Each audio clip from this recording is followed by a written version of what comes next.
evening, everyone, and welcome to this cloud debate hosted by the University of Johannesburg.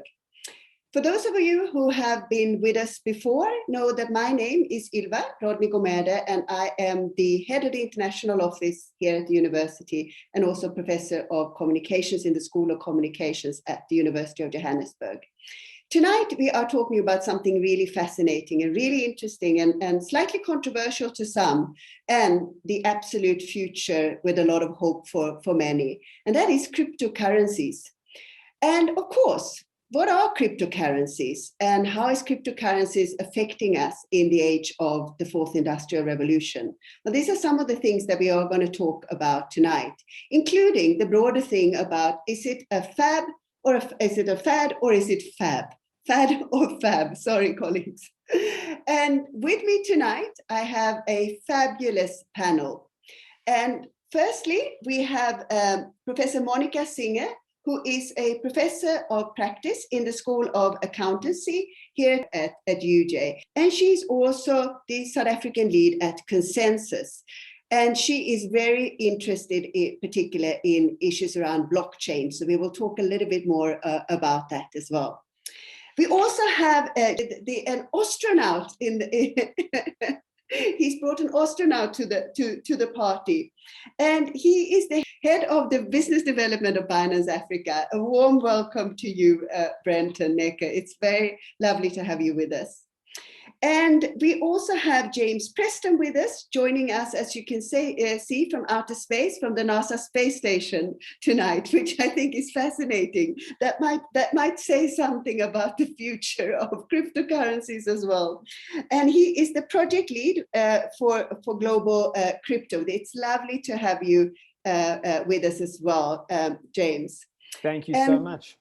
Last but not least, we have a colleague of mine here at UJ, and Usha, who is a senior lecturer in the Institute for Intelligence Systems here at UJ, and perfectly poised to talk to cryptocurrencies and everything that surrounds this debate tonight. So a warm welcome to you as well. It's lovely to have you with us. So, I started off the intro tonight talking about this idea then, cryptocurrencies, fad or fab. I think we need to take a step back firstly maybe and ask the broader question about what are cryptocurrencies? And I am going to turn actually to you, James, first. As the project lead for global crypto, can you explain to our audience what is it that we're talking about when we talk about cryptocurrencies? Well, the primary thing is that they're encrypted digital tokens. That's where the name comes from. Crypto is just where it is derived from the term encryption or cryptography. It was a very clever invention by a person or team named Satoshi Nakamoto, which most people probably would have heard of. But this invention allowed for the transfer of a digital token from one person or network to another without there being any form of duplication. So if I have a digital token here, I can send it across to another person, and that transaction is secured via very complex cryptographic algorithms. And so all of a sudden you now have, in essence, you have currency, which is living in the digital space. It's decentralized. That's the big thing, because yes, in the past we may have been able to transact using standard Excel spreadsheets, right, digital spreadsheets, but there had to be a central authority to ensure that those spreadsheets were being very well maintained and examined and audited.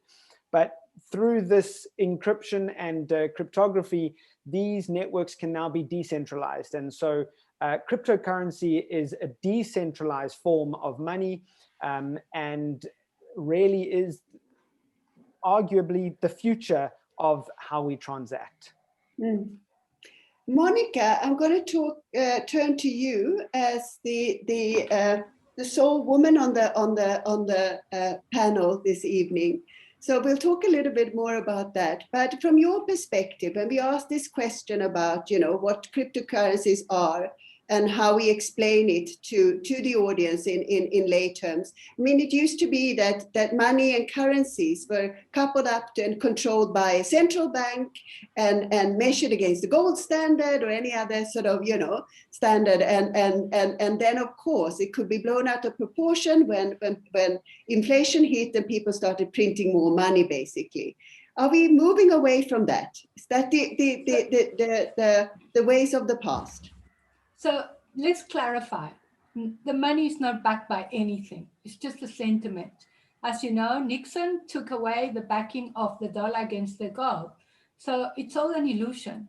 And therefore, when people start questioning about cryptocurrencies being an illusion, what's the difference between cryptocurrencies and the illusion by the central bank? So what I'm proposing is that if you think about the definition of money, money is a unit of account, a store of value, or a medium of exchange. So when Satoshi created Bitcoin, which for me, it deserves the Nobel Prize for the most incredible creation ever, it was created as a result of huge pain because it was at the time of the financial crisis. So this group of people, or maybe an individual, we don't know, when they saw the crisis, they said, how do we do something completely different? Because whatever we've done to date is not working. And we are living an absolute lie. And we were saved by the seat of our pants in terms of the crisis. So when you read the white paper, which for me changed my life, you realize that we have got it all wrong. I'll give you an example. First, we always thought that we needed to centralize, trust the central bank, trust the banks, trust the auditors, trust these intermediaries. They'll come and rescue you. We know that's not the case. Then we not only gave this power to all these authorities, remember baby boomers believe in the authority, we actually believed that centralization was going to, of records would also be the right way to go. And centralization doesn't work. And also we didn't have the tools, like for example, the internet was very young and we couldn't trust it. We could trust the internet for information, but we couldn't trust the internet for value. So, you know, the concept that you need a different level of consciousness to resolve a problem that was created. So here comes Satoshi, and with a different level of consciousness says, guys, we're going to decentralize. We're going to use the internet. We're going to put mathematical formulas so that nobody can cheat. And the most incredible thing that affects the accounting and audit profession is that we are all going to see the ledger at the same time. Single version of the truth. Imagine real-time audit, real-time recording where everybody sees everything at the same time. So it's going to be very hard to cheat. And on top of that, I'm going to put this mathematical formula to prevent any of us from colluding.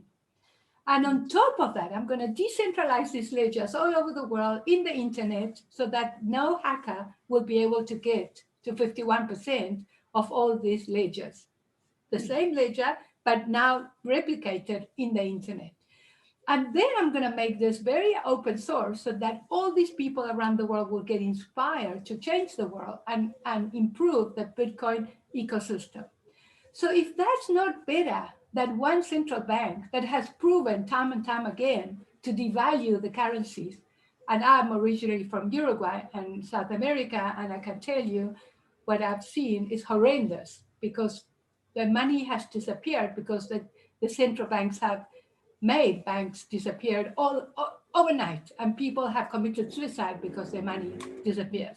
Mm-hmm. And just remember that now you have a currency that can be used by anybody without asking permission, without asking any central authority. You can have your own wallet. You can exchange value with anybody in the world, real time, very low cost. Yes, you have to understand a little bit of technology, but I think the user experience will become easier as the time goes by. And you will see that it's going to be so simple to use this technology.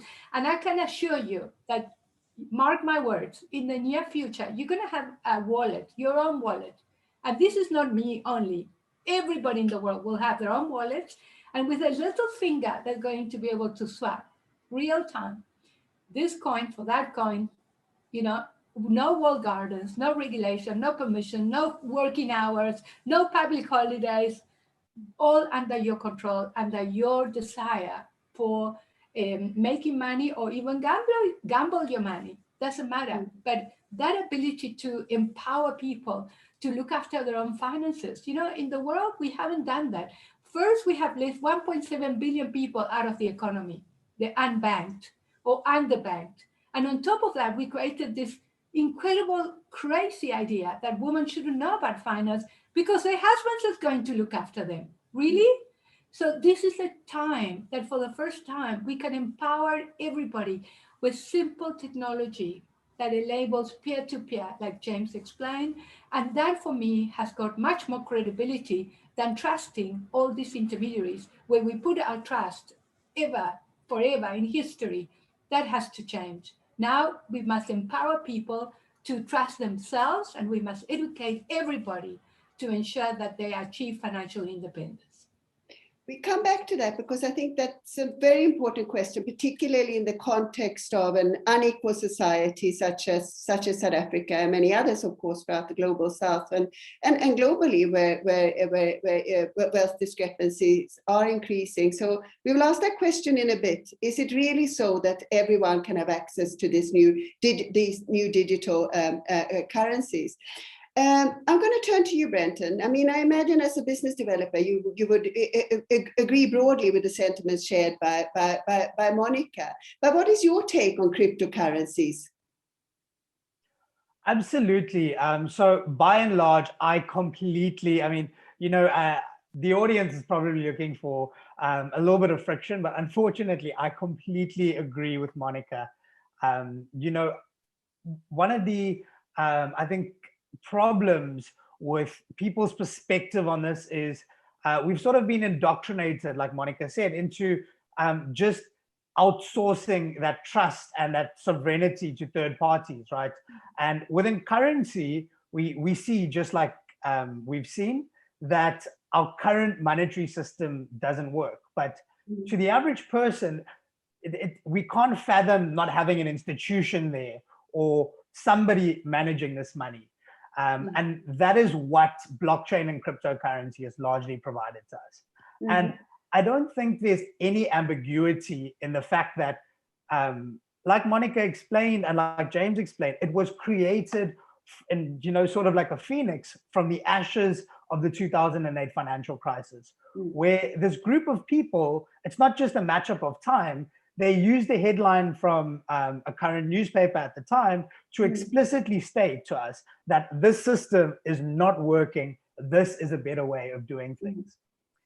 We also, sorry to interrupt you, and I think that you're well poised to answer this question before we start looking at maybe sort of the flip side of things. But there's a question from the audience. What is the money value based on?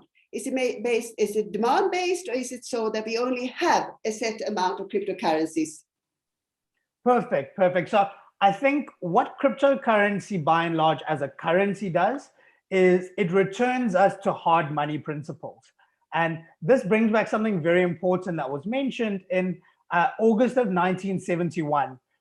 Richard Nixon dropped the gold standard for America, and then passed through of the Bretton Woods agreements that essentially meant that no currency in the entire world was backed by gold. And in fact, from that stage, it was backed by absolutely nothing.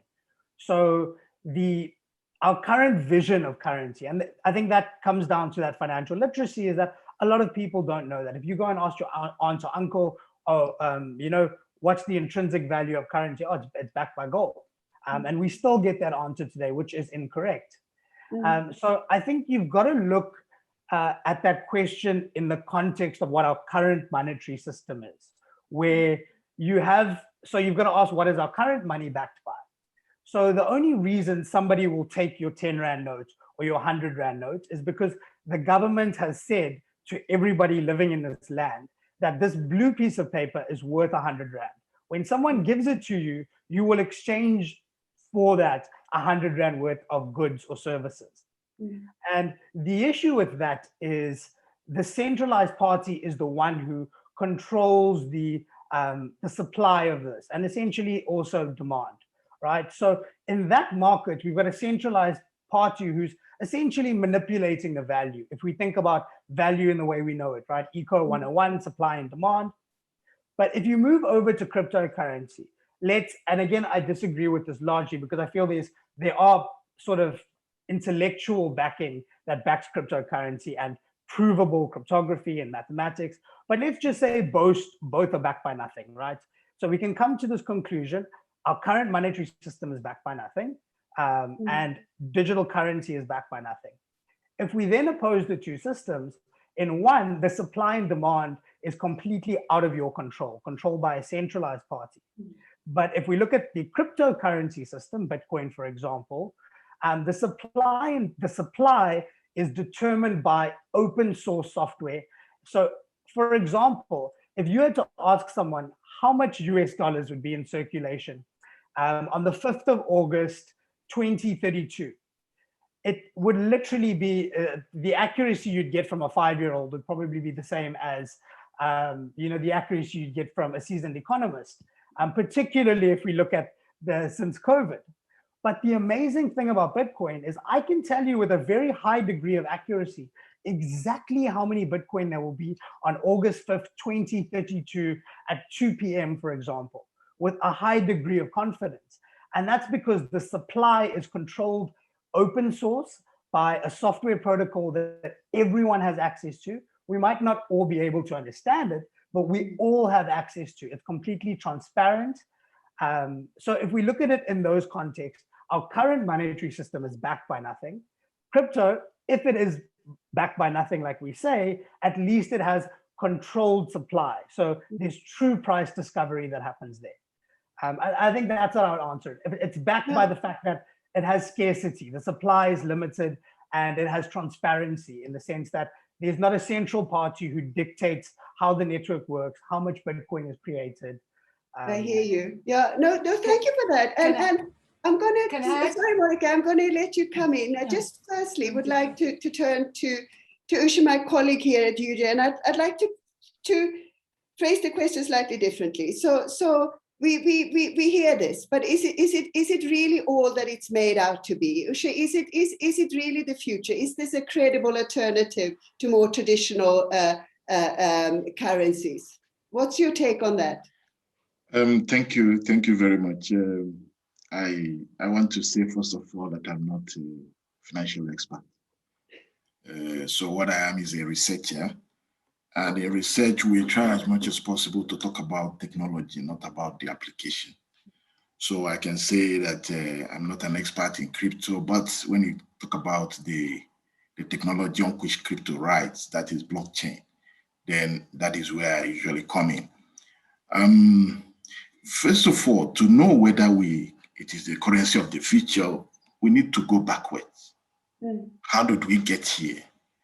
Okay. There was when I gave a talk it was at what is called Africa, Bitcoin Africa. There was something I mentioned. For instance, all these things started with the natural way of doing business. That is barter trade. The barter system is the natural way of doing business. And in that system, there is little or no cheating there, because it is not about want, it is about needs, what you need. So you go and take what you need. And it is a very, very good business, a very good system in the sense that it promotes productivity, because all you do is to make sure you reduce their need so that what you go out to look for will be just few things. Now, over the time, that was okay when the global population was very low. But with time, there are a lot of people getting born. As at probably 100 years ago, we have just less than a billion people. Today, we have almost going to 8 billion. So when we look at that movement, at a point, the natural resources became scarce because there are a lot of people going for them. And then what do we need then? Needs turn to want. People want to acquire, people want to keep things, they want to keep it for the future. The entire system became uncertain. It is that uncertainty that we sat down and people came up with institutions like the government. And we are part of the government because we instituted the government itself. And from there, we have financial institutions all associated or backed by the government. and the government is us as well. However, the same man is a bundle of possibility and the word miniature. So the possibility about man made those institutions very unreliable and very uncertain. And then here comes a solution, that is crypto. I will say one thing, crypto is not going away. No, it won't go away. Just like there are other ones that are coming. Now, what happened is that the people who couldn't trust this system, we know. I'm not talking about the banking institution. I'm talking about the government itself, because the government backs them. So if we do not trust this entire system, we're talking about how do we substitute. And then here comes blockchain and then crypto on the financial side. So what happened is that the truth is that we've preferred to trust machine instead of trusting human. This is understandable because it is easy to trust your dog than your neighbor.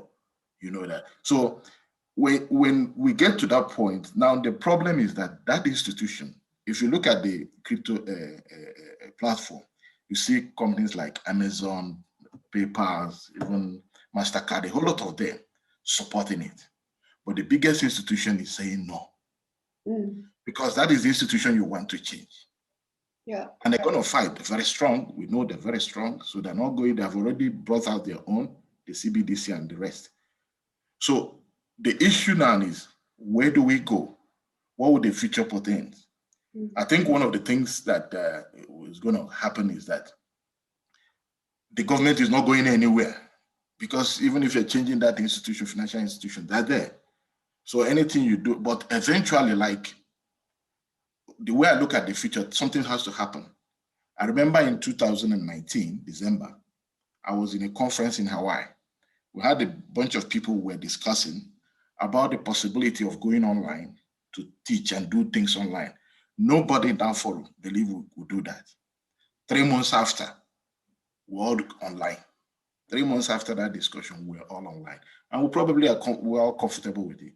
So when we talk about crypto, one of the greatest problems crypto has now is acceptability. That is just it. That is why the market, it seems, when the people who are actually, the government, whatever, when people start to accept it, because a lot of people don't. I asked somebody, will you buy a crypto, a Bitcoin? He said, of course. How much is it? How much is one Bitcoin? I didn't want to tell him it's going to $60,000. I said it's just about 20,000. He said, for what? Just one? For what? You know, that kind of thing. So, but what I think is that in the future, there are game changers that will come in that will make the idea of going to using cryptocurrency just a normal thing. There are game changers that will come, because today we're talking about money. Because if you have money, you buy crypto. If you don't have money, what do you do? There are a lot of people who don't have it. So it will get to a time where a whole lot of things will have to come into play. There are things that you can't predict. But whether crypto is here to stay, yes, you can move it away. And you can wish it away as well. No, I hear you. I guess there's a lot of consensus amongst the panelists here about it actually being the future. I know you wanted to come in, Monica, so I'm going to let you come in. And I think that the follow-up question that I want to ask them, so if it is a credible alternative, Monica, how long will it be, or how long will it take until we see it being the usage more widespread? And could we take it offline as well? Okay, first I want to explain something that is fascinating. If you have a look at history, based on what Uche said, the Spanish money became the reserve currency of the world. Why? Because they invented a coin that you could split in little pieces. You could divide it in 8. So, and the coin was pure silver. So it was like the most pure coin, and therefore people like the functionality. So now we know that money becomes acceptable when the technology that is being used, it's something that it becomes ubiquitous and everybody's using it, and it becomes, you don't have to ask permission, and it's a record you can trust. You know, exactly what Uche has said. So we know that this is just the beginning of the acceptance in countries like, if you look and listen to all the lectures I listen to, for example, when they do interviews of people in Argentina, in Venezuela, in Lebanon, this has become the currency, the reserve currency of those people, because of the fact that they cannot trust their own currency, and that slowly the US dollar is losing its power because they're printing without any measures. So we are slowly becoming disillusioned with the fiat currencies issued by the central banks. So in terms of when is it going to happen, you know, this is another incredible thing about human beings. We think that everything happens like this, you know, like 1, 2, 3. No, this is not happening 1, 2, 3. This is happening 1, and then 2, and then 4, and then 8. It's going to be totally hyperbole. And the issue is that one day you're going to open the newspaper and think, what the hell? Already, people that I told them 5 years ago, please buy Bitcoin, and they didn't. And they now say, oh my gosh, no, am I too late? And I go, but I told you it was going to happen. And imagine, you would have invested, I don't know, 100 grand, and they could have such incredible wealth already because it's become a store of value. So what I'm saying to people is that this is happening now. And you know, they say the futures now is just not evenly distributed, meaning not everybody knows that it's happening now, because it's so hyperbole that people cannot begin to comprehend the extent of the use. And the main thing that everybody's saying truly is that this is the technology that is open, and that it has this immutable ledger, blah, blah, blah. All of the things that we've been saying is the technology that is going to make it the #1 type of currency of choice. But yes, the central banks will come and compete, and the banks are going to compete. They're going to issue their own coins. They're called stable coins. And Facebook is going to issue their own coin, another stable coin. So there's going to be many, many coins, and people will have choices. So that is the beauty, as opposed to you are now stuck with the law that says you will use the rand. Why? So that's where the world changes. Yeah. That is my follow-up question, and maybe I should turn to you first, James. So this idea then of the proliferation of currencies, and what determines the value of one currency versus the other. And we already see there are alternatives to Bitcoin. We've been talking a lot about Bitcoin, but there are, of course, other currencies out there. What's your thoughts on that? Well, I think it follows on from the original question from the audience, which was that how are these cryptocurrencies valued? Where is their value derived from?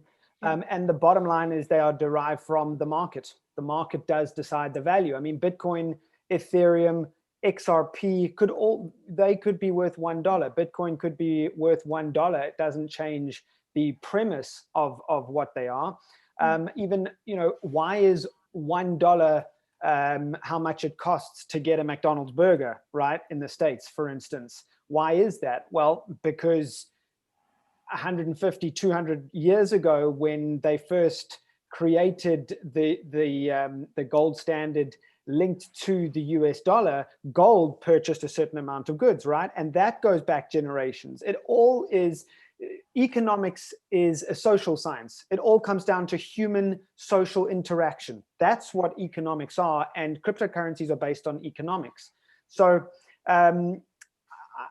for me, that really is what it comes down to. The markets will decide how much these currencies are worth. And if you look at the way the markets are responding at the moment, I think we're going to see widespread human adoption of these currencies. And again, what is really important is that this is true free market capitalism, because the market can now decide which currency they want to use, one, and two, how much those currencies are really worth, you know. So people could say, is $56,000 for one Bitcoin too much? Is $4,300 for one ETH too much? Well, if the market's willing to pay that, so be it. That really is what it comes down to. And people can sit and have an opinion all they like about whether this is worth X, but the reality is the numbers don't lie, the people don't lie, and if someone's willing to pay it, we either take advantage of that, or we adjust and evolve and adapt according to how society is evolving. So my question then is, how is this, and firstly, are these currencies available to everyone? Do we all have access? And we know that we have unequal access to the digital world as is, and particularly in our own context. And that might be worrisome to some. So when we say this is the future, what happens to people who then, I mean, we already talked a little bit about trust and trust in banks and so on. And a lot of people actually, the distrust in a banking system, a monetary system as such, is quite low. And people choose to put their hands in a proverbial mattress. So what happens, with cryptocurrencies? Is it really this easy? And do we all have access to this digital world? I don't know if anyone want to, Preston, or if you have thoughts on that. I'm happy to comment. I'm working with companies in Africa that they are inventing devices that you don't even need to know how to read or write. You'll be able to use it by using your finger, biometrics. And it doesn't even require the internet. It gets charged during the night. You can use it during the day, etc., etc. It's going to be already being used for taxis so that people don't have to pay in cash. And the other thing you have to understand, I'll give you one simple example. Facebook, there's 2.3 billion people in the world that use either Facebook, Instagram, or WhatsApp, and they are going to launch their own stablecoin. And you're going to use your WhatsApp already in Brazil. You can use WhatsApp to pay. So do you understand that you don't need to have any fancy computer, any great knowledge? Everybody in the world, more or less, has a mobile phone yearly, as we know, and everybody knows how to use a WhatsApp message. So what's the difference between sending a message or sending money? Do you understand where we're going with this? The user experience is becoming more and more simple, as we know. In the same way that, the internet, it was created using TCP/IP technology, and nobody cares because the main thing is, can you send an email? The same is going to happen with this technology. You're never going to even know you're using this amazing blockchain technology behind it because it's going to be so easy to use. So anyone can use it. Can anyone also then create it, their own cryptocurrencies? Could I have an ILVA currency, an ILVA coin that I put on the market? Yes, absolutely, you could. Brenton, Elna, if I can also just, so 100%, there's, and I think this comes back to all the different types of currencies. It's important to note that each currency has distinct properties, distinct use cases. And that's also one of the reasons, one, why multiple currencies exist, and two, why each of them have sort of specific value. So for example, if you look at the Bitcoin network, it can only transact at a certain speed. So if you have, for example, funds that you'd like to utilize in a quick, cheap micro basis, you might then opt, for example, for to hold those funds in XRP. Whereas Ethereum, which is the second most popular, and just yesterday, I think it was, the market cap just crossed $500 billion, I think surpassing Visa and JP Morgan, if I'm not mistaken. So that cryptocurrency is really like a decentralized internet, where instead of me creating an app and loading it onto Google or Apple's App Store, where they can say, yes, you can do this, no, you can't do this, I'm going to take 40% of all of your payments, I use this Ethereum network and the Ethereum cryptocurrency to host my dApp on the network, or my decentralized application. So the use cases are very different for all these different coins, and by and large, that will dictate what their value is. So you could even hold multiple currencies, for example, for different functional purposes. So Bitcoin transacts slow, but is very secure. Maybe that's like my pension fund type product, right? So I hold those funds in there.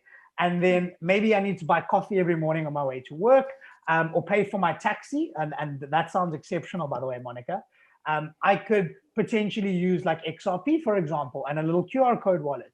And then with an app now, I can transact in under a second, or You know, Binance's USD coin, Binance USD, just to give you a practical example, it costs about 27 South African cents, 27 South African cents to make a transaction. So even if I send $1 billion, it'll cost me 27 South African cents.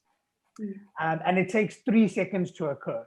So each of these cryptos sort of have their own value propositions, and that's why their demand and supplies and value sort of differ.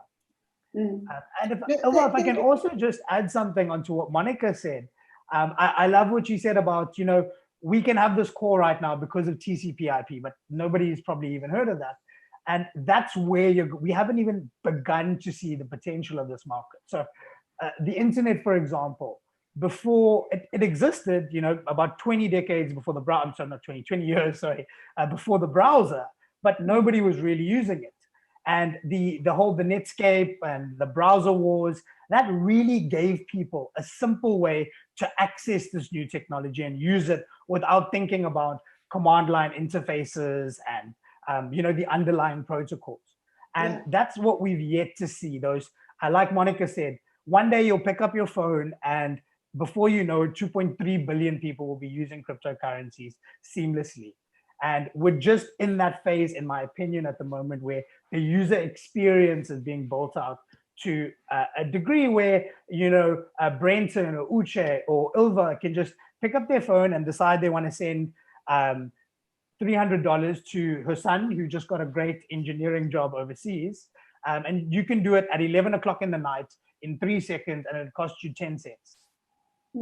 It's an interesting, you know, thing to think about, and the fact then that we could have a plethora of different currencies. We could all have our own and so on. And someone is posting the question online. So how can a currency like Ethereum, for example, be worth more than an organization?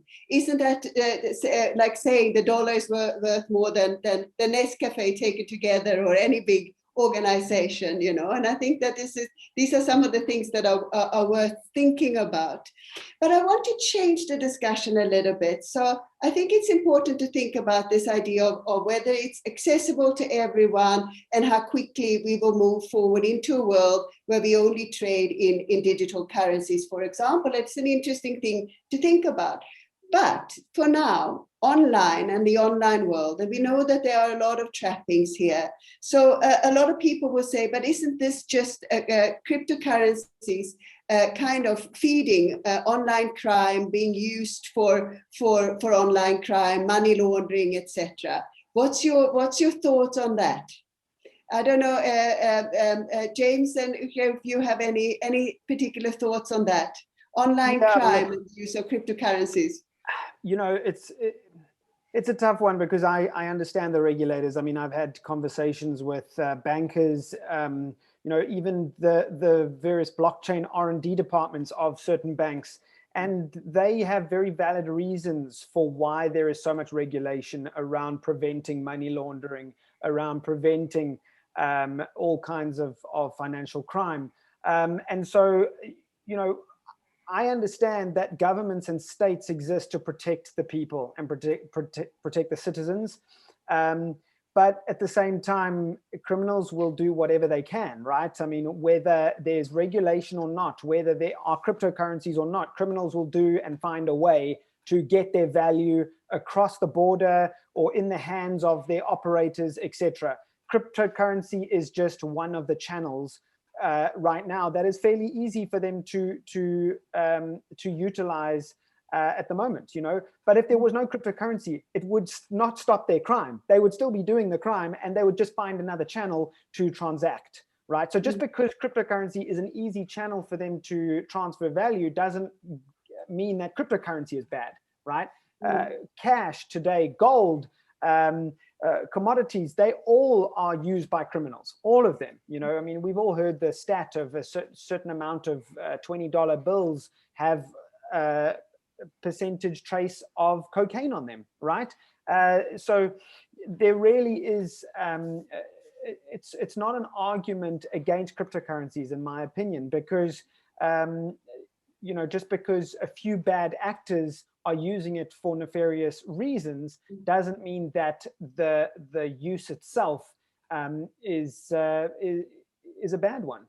Can I add something? Yes, please, Monica, we mustn't forget that the blockchain in the mainnet, it's quite transparent, and that's why many of those people that use Bitcoin for nefarious acts are sitting in jail today. So we have a company, for example, Chain Analysis, that they can track exactly where the trades are going. So one of the key concerns that the users have is that it's too transparent. So I would argue that cash is used more for nefarious reasons than the Bitcoin ecosystem. So this reminds me of when the internet started, that nobody wanted to use it because it was being used for prostitution and gambling and all of these terrible things. And now we can't live without the internet. So, it's like a knife. You can use it for good or for bad, so it's your choice. So and today, what are cryptocurrencies being used for? So when we look at it, is it more for investment and trading than for actual transaction or over goods or services?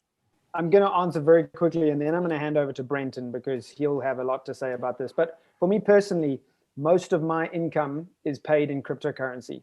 Our clients and the people that I work with are all paying me in cryptocurrency. Mm-hmm. And so I've been paid in cryptocurrency since 2018. That is now 3 years of me being able to take part in the global economy via cryptocurrencies. And my cryptocurrencies that I use are XRP, Bitcoin, Ethereum's US dollar Tether, and LTC. I've used those 4 cryptocurrencies to transact internationally. So that's one of the most common uses for cryptocurrency at the moment is global trade. And I think that's the big reason. Anyway, that's me. Brenton, but we are far from being, our pick and pay grocery shopping or our rentals or that's the long way ahead, I guess. Still. Well, Binance have a crypto card, right, Brenton? Yes. Yeah, please, Brenton, come in. And I see there's another question for you on the chat box as well. But yeah, please go ahead. So I think, like James said, going or maybe going back a little bit, I think by and large, we have to be honest that a lot of the activity that's occurring in the space at the moment is centered around investment and speculative purposes. And, it's a very new market. But what is interesting, and this is, verifiable, all the public stats point to this, is like Monica said, countries that experience higher degrees of certain monetary problems, whether it be devaluation of currencies, political instability, the exact problems or small little ecosystems, like your Turkey, your Nigerias, for example. If you look at the rates of crypto adoption there, they are far higher than anywhere else in the world. In fact, Turkey, Nigeria, South Africa all sit within the top cryptocurrency jurisdictions by Google searches, by adoption. So we see that when you look at more first world countries, a lot of the activity at present is driven around investment activity. Although I do think there are a lot of solutions being built in the background at the moment that haven't come to market. But if we look at third world countries, and again, I use that term very loosely, particularly ones with currency devaluation, political instability, there you see a completely different story. So you actually see people there being paid in cryptocurrencies, storing their wealth in cryptocurrencies, transacting in cryptocurrencies. So I think needs have accelerated the adoption cycle in different places to different degrees. But by and large, we're seeing a mixture of activity, both in actual use as a currency, as a store of value, and also seeing this new asset class emerge, which are cryptocurrencies. And that's really driving all the investment activity. So tell me, will we, I see, sorry, there's a quick question for you here, directed from the audience, directly to you, Brenton. So why does Binance remove the South African Rand currency to purchase crypto? So just to clarify, you can still use peer-to-peer, you can still use your credit card or your debit card, you can still use the Silvergate channel. It's just that the liquidity on those pairs was just a bit low for the time being. So what I can promise you is that it's a temporary situation. So in the near future, your beloved ZAR pairs and deposit channels, etc., will all be returned. That must be, for this particular, attendee now in the audience, that must be a relief. I hope so. Yes.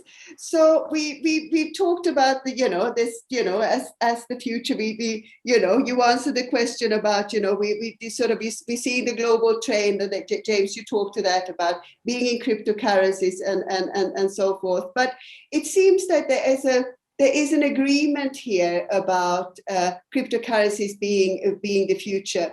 And someone is asking online, what about tax considerations here? And as I understand it, this is also something where that falls by the side. But someone want to answer that question, maybe?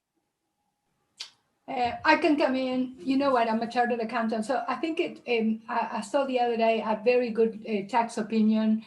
It follows the normal tax rules. There's no mystery. Okay, if you trade it, it's a tradable asset. If you buy it and you hold it, you haven't made a profit until you sell it. If you swap one currency to the other, you have to pay taxes. So the only way not to pay taxes is to buy it and hold it. And then the day you sell it, you're going to have to pay tax. And then it is treated as an intangible, so you'll have to pay CGT unless, meaning capital gains tax, unless you trade it on an ongoing basis. And the same applies to many other financial instruments. So it's really not a mystery, and you have to pay taxes, of course, if you're going to trade it. And that my follow-up question to that will be, so will we see, and we talked a little bit about that as we started off as well, will we see a backlash? Will we see the banks buying cryptocurrencies and selling quickly? Will the big banks come together and try to shoot down the cryptocurrencies? I can tell you exactly, because we're working with banks around the world, what they're doing. First, the central banks are all going to issue their own central bank digital currency. Two, the banks are going to issue their own stable coins. They're going to compete with Facebook and all these other coins. So everybody, that's what I'm saying, that you're going to have this app, that you're going to have so many other coins that you'll be able to trade. So cryptocurrency exchanges like Binance will be able to have such a lot of fun and liquidity of pools of all this. But what I would like to be able to ask Brenton, which I love this, can I ask this question? I know I'm not the moderator, but Brenton, just tell everybody what Binance is doing, which is for me an incredible thing that you guys did, when you allowed shares in Tesla to be bought and sold in your cryptocurrency exchange. The reason why I'm asking this is because, as you know, I used to run the Central Securities Depository, which I created, and I left it because I knew that it wouldn't last for very long. And I can see that move that you guys created is the beginning of the end of legacy stock exchanges.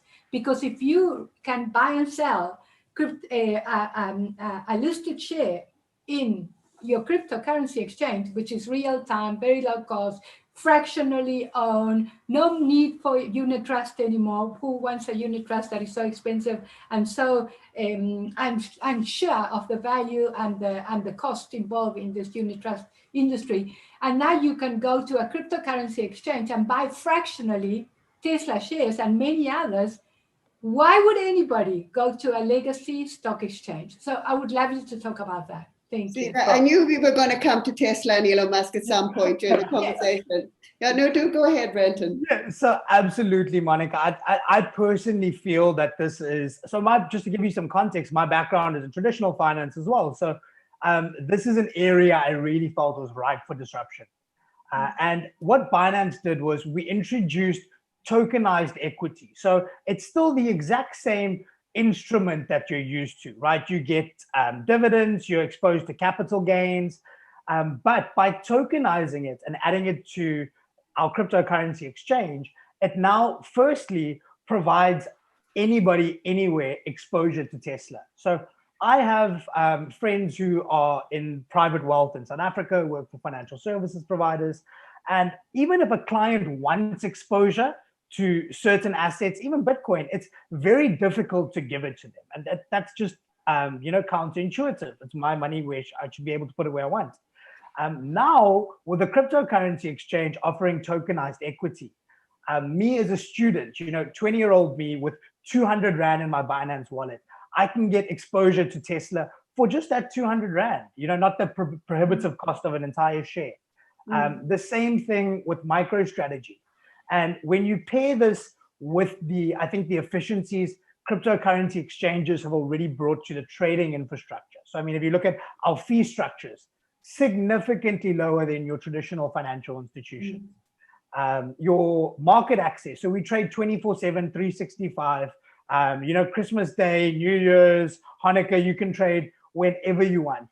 And by providing all of these additional benefits to a marketplace that by and large, the younger generations are adopting en masse. I mean, even if you look at the Robin Hoods in the US, I mean, no one just has a traditional fund manager anymore, and you call him up and, so once we have this transition or this blending, I mean, of the traditional finance world and the crypto world, I really think in 5 to 10 years, it's just commonplace.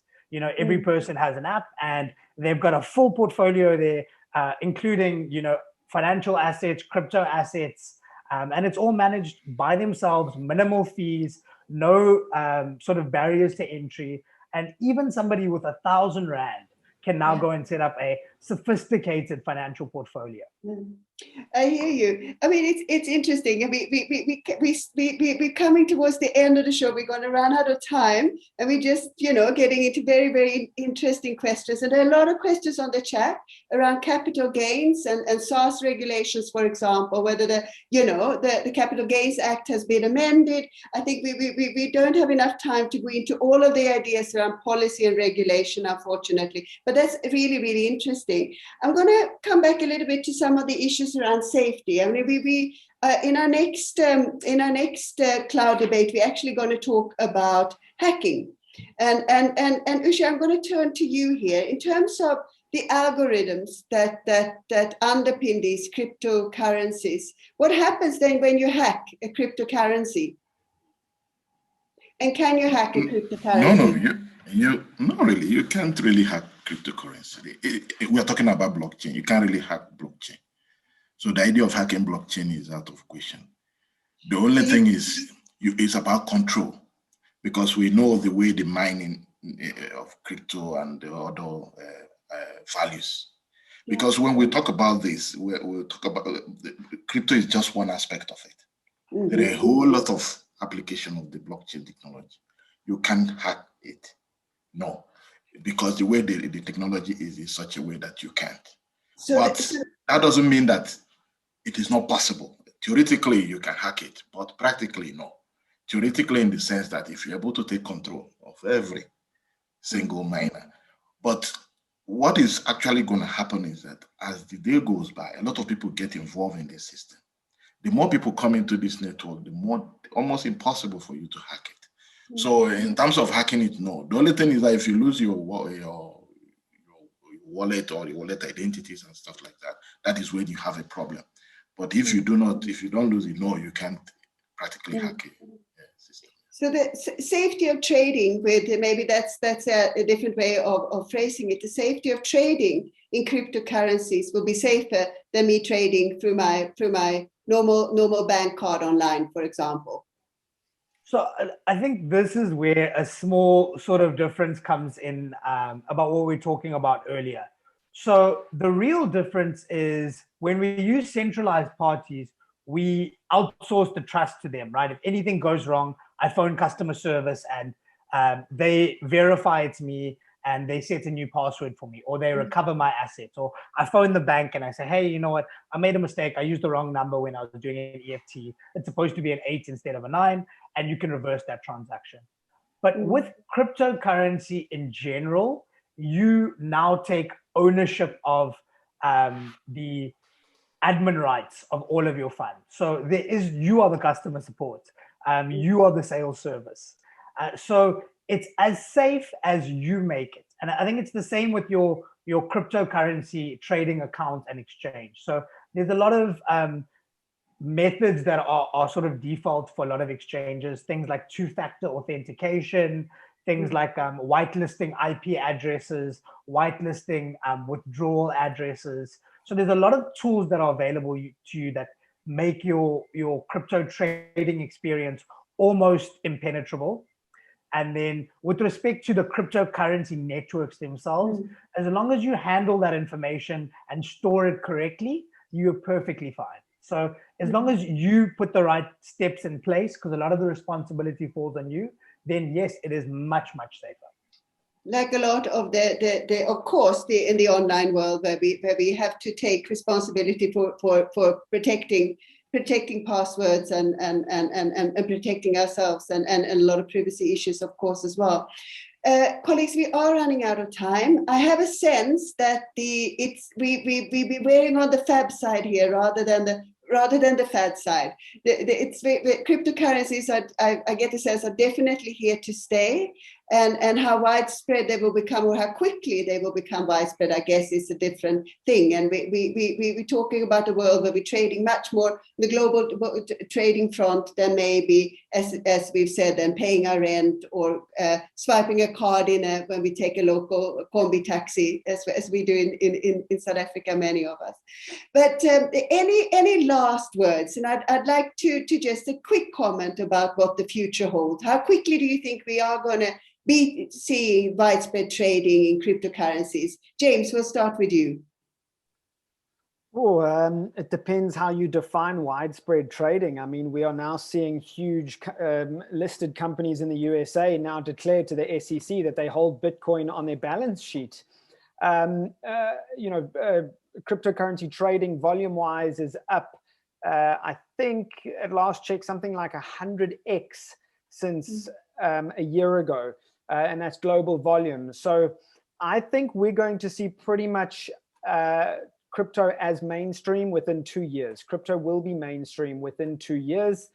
And in terms of what the implications are for society in general, that I don't know. I think we are, cryptocurrency was invented because of the financial crisis of 2008. And that started the unraveling of the financial system of the modern era. And I think we're going to see a very interesting unraveling of the social fabric that we have become so used to in the last 100 years. And so we're evolving into a whole new realm of society, a whole new era of society. What that looks like, I can't predict. I do believe it will be better for society.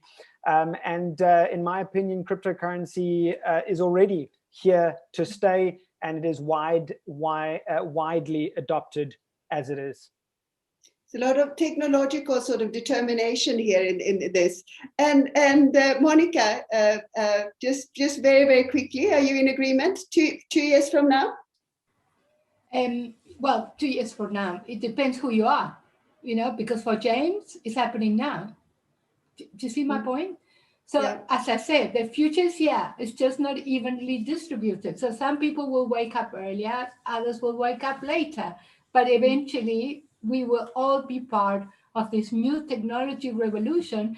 My boss that creates the consensus, he says it's going to be, the implosion of society. It's going to be the clash of the civilizations between the ones that get it and the ones that don't get it. So my passion is to ensure that everybody gets it. It's not about leaving people behind because you're not intelligent enough to know how to use it. In the same way that even my grandmother knows how to use Facebook, eventually everybody will know how to use this. So we mustn't leave anybody behind. No, absolutely. And that's been one of the most important aspects of these cloud debates when we have talked about issues to do with the fourth industrial revolution is how do we ensure access for everyone, and how do we ensure that we don't leave anyone behind? And of course, our role as a university and at the University of Johannesburg, we are very conscious of this idea of creating an equal and fairer world for us all. And that's also why we are continuing this discussion and having these cloud debates where we are discussing these issues and trying to explain certain concepts, but also sort of sharing ideas around this new world that are facing us all. Colleagues, and I'm sadly that we've run out of time, and Brendan and Nusha, we will have you back for famous last words as well, or famous new words and continuous words, I should say. It's been a pleasure talking to you. It's really interesting, and I think that there's much more to say on the topic of cryptocurrencies. And as you say, they will become more widespread, so we will have reason to come back to this discussion many times over. And I hope that I will be able to call upon some of you again when we meet. The next debate is on the 14th of July, where we're going to talk about hacking. And that's an interesting topic in and of itself. And we talked a little bit about that earlier as well, about safety and security in the online space. So thank you very, very much. As I say, it's been a real pleasure talking to you, and to the audience who have been zoning in from home. It's been great seeing your questions online, and we haven't been able to go through them all, but I'm hoping that we can come back to this topic again. So a very good evening to you all, and God bless. The University of Johannesburg, the future reimagined.